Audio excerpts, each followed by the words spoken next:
Čo je dôležité, okrem Majského, treba povedať, že veľmi dobrá pozícia týchto dvoch hráčov, ktorí stoja bokom, čiže môžu vidieť priestor pred sebou, ale aj za sebou smerom ku bráne. Ďalej máme obrancov, ktorí stoja medzi vlastným brankárom a súperovým hráčom, čiže vlastne vykrývajú takisto tento priestor pred bránou. A čo je najdôležitejšie, ten dôraz, ktorý vyvinuli na našu bránu za stavu 2-1, ten tlak.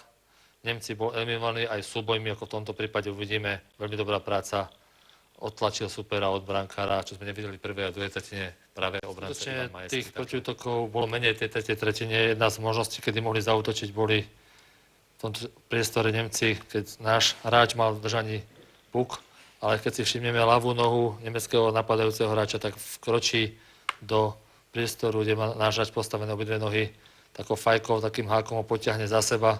Z toho vzniká pád obrancu a voľný hráč prichádza do priestoru, kde môže voľne zaútočiť na bránu, ako sme spomínali.